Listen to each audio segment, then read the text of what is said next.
L'univers regorge de mystères. Nous aspirons à comprendre notre place en son sein. Une question persistante est l'origine de notre spiritualité.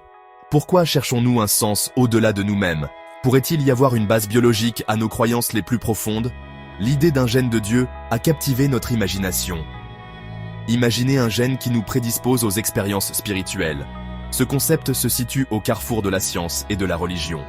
Il suscite débat et curiosité. Le terme gène de Dieu est apparu à la fin du XXe siècle. Il proposait un lien entre la génétique et la spiritualité. Les premières recherches ont suggéré une corrélation.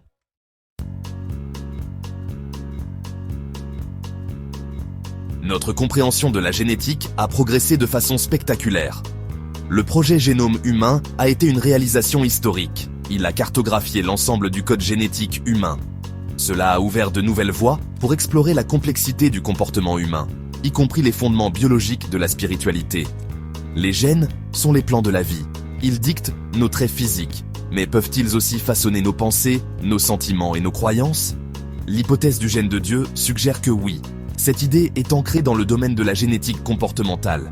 Ce domaine étudie comment les gènes influencent notre comportement. La recherche dans ce domaine est continue et complexe.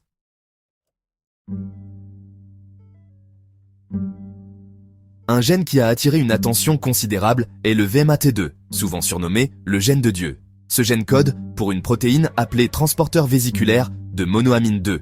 Cette protéine joue un rôle crucial dans la régulation des neurotransmetteurs. Les neurotransmetteurs sont des messagers chimiques dans le cerveau. Ils influencent l'humeur, les émotions et même notre perception du monde. Le VMAT2 régule les niveaux de neurotransmetteurs comme la sérotonine, la dopamine et la noradrénaline. Ces neurotransmetteurs sont impliqués dans les sentiments de bien-être, de récompense et de transcendance. Des modifications des niveaux de ces neurotransmetteurs ont été liées à des expériences spirituelles.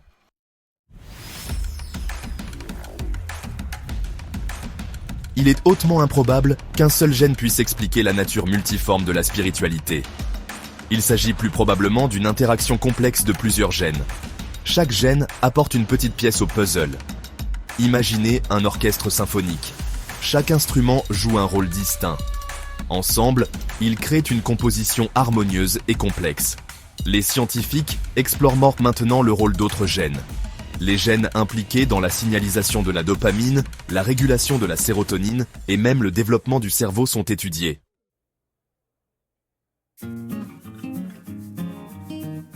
L'exploration du gène de Dieu a donné naissance à un nouveau domaine d'étude, la neurothéologie.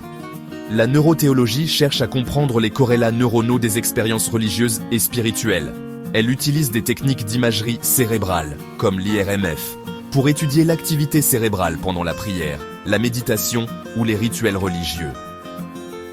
Des études ont montré que certaines régions du cerveau, telles que le cortex préfrontal, les lobes pariétaux et le système limbique, présentent une activité altérée pendant les expériences spirituelles.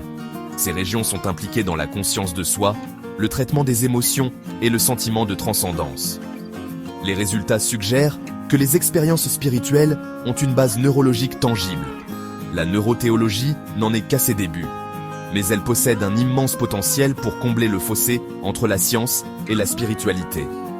En comprenant les mécanismes neuronaux qui sous-tendent les expériences religieuses, nous pouvons acquérir une appréciation plus profonde de la quête humaine de sens et de connexion.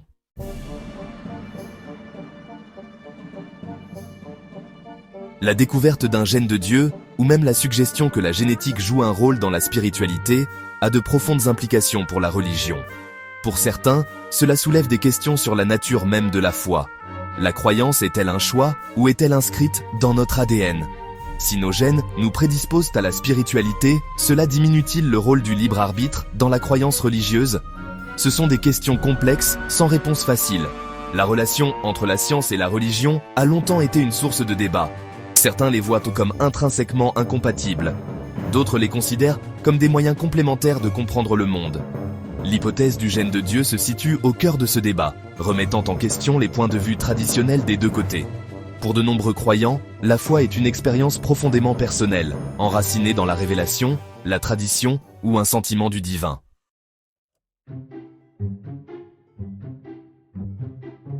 La réaction à l'hypothèse du gène de Dieu au sein des communautés religieuses, est diverse et nuancée. Elle dépend largement de la façon dont le concept est interprété et intégré dans les systèmes de croyances existants. Certains groupes religieux pourraient adhérer à l'idée, la voyant comme une preuve de la main de Dieu dans la formation de la nature humaine. Ils pourraient argumenter que Dieu, en tant que créateur, aurait pu inculquer une prédisposition à la foi dans nos propres gènes. D'autres pourraient considérer le gène de Dieu comme une expression métaphorique d'une vérité plus profonde. Ils pourraient argumenter que, bien que la génétique puisse influencer notre capacité à la spiritualité, elle ne diminue pas le rôle du libre arbitre, ni l'importance de rechercher une relation avec le divin. De ce point de vue, les gènes pourraient en fournir la toile, mais il appartient à chaque individu de peindre son propre cheminement spirituel. Certaines perspectives religieuses pourraient rejeter carrément l'hypothèse du gène de Dieu.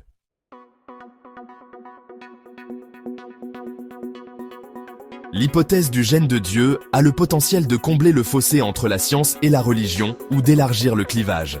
Elle pourrait favoriser le dialogue et la compréhension, encourageant les deux parties à envisager de nouvelles perspectives. Ou bien, elle pourrait alimenter le scepticisme et la polarisation, conduisant à un enracinement plus profond dans les points de vue existants. Une communication ouverte et respectueuse est cruciale. Les scientifiques doivent être sensibles aux croyances profondes des communautés religieuses. Ils doivent éviter de présenter le gène de Dieu comme une explication définitive de la foi.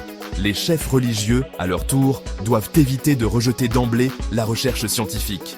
Ils doivent être ouverts à l'exploration de la manière dont les découvertes scientifiques pourraient approfondir notre compréhension de l'expérience humaine.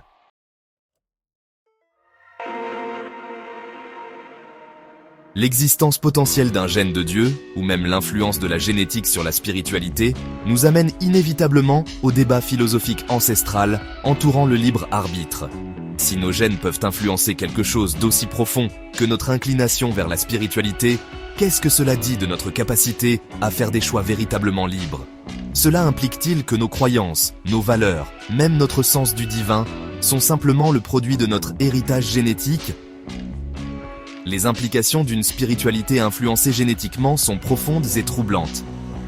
La notion même de libre arbitre, pierre angulaire de la responsabilité morale et de l'autonomie personnelle, semble vaciller au bord du précipice. Si nos inclinations spirituelles sont, dans une certaine mesure, prédéterminées par notre constitution génétique, sommes-nous vraiment les auteurs de nos propres croyances? Ou ne faisons-nous que jouer un scénario écrit dans la double hélice de notre ADN? Ces questions touchent au cœur même de notre compréhension de nous-mêmes en tant qu'individus conscients et autonomes. Elles remettent en question l'idée que nous sommes libres de choisir nos propres voies, de forger nos propres destins et de définir notre propre relation avec le divin. Les implications déterministes d'un gène de Dieu soulèvent la possibilité déconcertante que nos cheminements spirituels, nos moments d'émerveillement et d'admiration, notre sens même du sacré, puissent être, en partie, des réponses biologiques prédéterminées.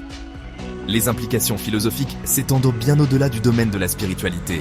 Si nos gènes peuvent influencer quelque chose d'aussi complexe que nos systèmes de croyances, quels autres aspects de notre vie pourraient être façonnés par notre héritage génétique?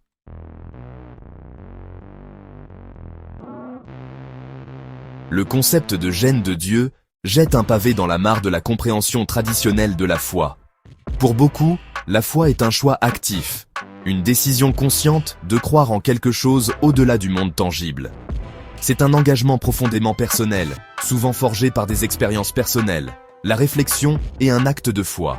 Mais si nos gènes peuvent nous pousser vers la spiritualité, la foi devient-elle moins un choix et plus une prédisposition? Cette question a le potentiel de remodeler le fondement même de la croyance religieuse. Si nos gènes nous préparent à certaines expériences spirituelles ou nous rendent plus réceptifs aux enseignements religieux, cela diminue-t-il l'importance de la foi que nous avons choisie? Implique-t-il que nos croyances sont moins un témoignage de la vérité que nous trouvons dans la religion que nous avons choisie et plus un reflet de notre héritage génétique? L'interaction entre prédisposition génétique et choix personnel est complexe et nuancée. Même si un gène de Dieu influence nos inclinations spirituelles, il est peu probable qu'il s'agisse d'une force déterministe. Nos gènes pourraient fournir la toile, mais notre éducation, nos expériences, notre contexte culturel et nos parcours individuels peignent le tableau de notre foi.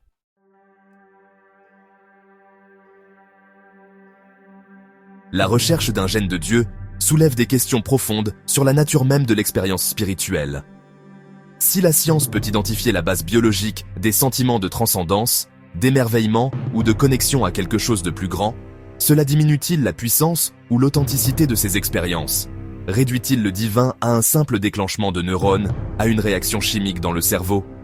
Pour beaucoup, la puissance de l'expérience spirituelle réside dans son ineffabilité, sa capacité à transcender le langage et la compréhension rationnelle.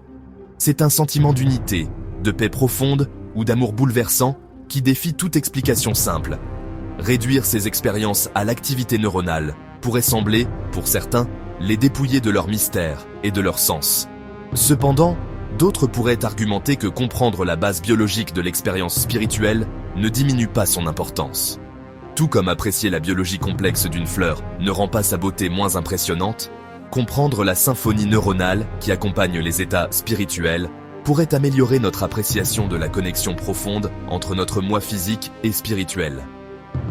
Peut-être l'essence de l'expérience divine ne réside-t-elle pas dans son caractère inexplicable, mais dans sa capacité à nous connecter à quelque chose de plus grand que nous.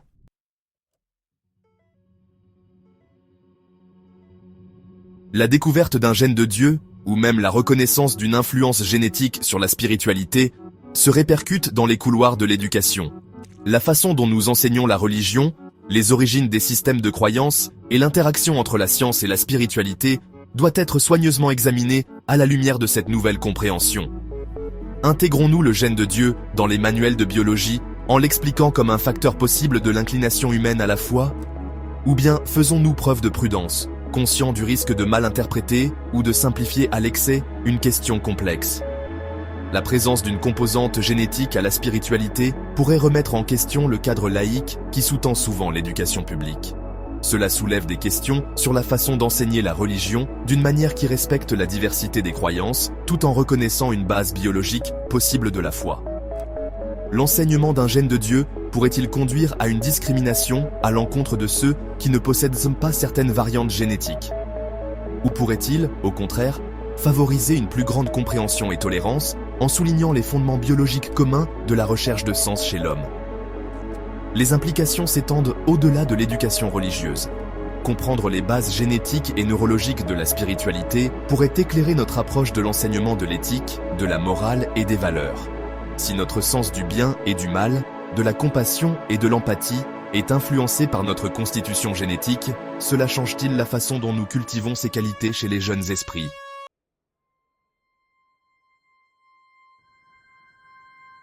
La découverte d'un gène de Dieu soulève des questions éthiques et sociétales complexes. Comment cette connaissance pourrait-elle influencer nos lois et nos droits de l'homme? Pourrait-elle être utilisée pour profiler des individus, conduisant à la discrimination? La notion d'un gène de Dieu remet en question la liberté religieuse. Les gouvernements pourraient-ils justifier des politiques discriminatoires? Le potentiel d'abus exige des garanties solides. Protégeons les droits individuels et empêchons l'utilisation abusive de l'information génétique.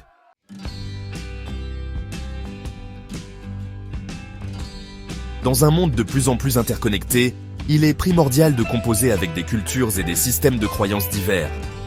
La découverte d'un gène de Dieu a le potentiel de mettre en lumière notre humanité commune, en soulignant la quête universelle de sens et de connexion qui transcende les frontières culturelles et religieuses. Cela pourrait contribuer à démanteler les stéréotypes et les préjugés, en soulignant que malgré nos différentes croyances et pratiques, nous sommes unis par un héritage biologique commun.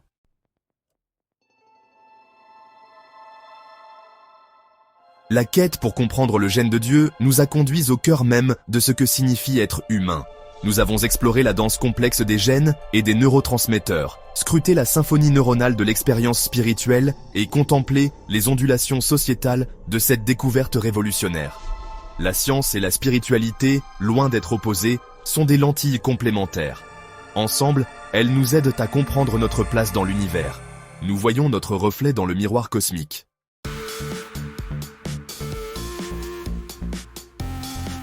Le voyage pour comprendre le gène de Dieu est loin d'être terminé. C'est un chemin qui s'étend sans fin devant nous, nous invitant à explorer de nouvelles frontières de la connaissance, à poser des questions toujours plus profondes et à embrasser l'inconnu avec courage et humilité.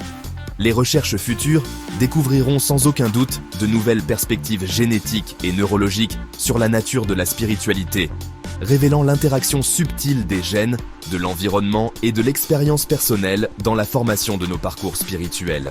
Au fur et à mesure que notre compréhension s'approfondit, nous devons procéder avec prudence et sagesse, en veillant à ce que ces connaissances soient utilisées de manière éthique et responsable pour favoriser la compréhension, l'empathie et le respect de la diversité des croyances humaines. Le gène de Dieu, s'il existe, n'est pas un outil de division ou de discrimination, mais un témoignage de l'impulsion humaine commune à rechercher le sens, le but et la connexion dans un univers vaste et mystérieux. L'histoire du gène de Dieu est en fin de compte une histoire sur nous, sur nos origines, notre potentiel et notre place dans la grande symphonie de l'existence. C'est une histoire qui nous met au défi de réfléchir profondément à qui nous sommes, pourquoi nous croyons ce que nous croyons et comment nous pouvons utiliser notre compréhension croissante de nous-mêmes pour créer un monde plus compatissant, juste et harmonieux. La tapisserie de la vie est vaste et complexe, tissée de fils de science et de spiritualité. Le gène de Dieu, s'il existe, n'est qu'un petit fil dans ce grand dessin, mais il a le potentiel de révéler des vérités profondes sur notre nature et notre destinée.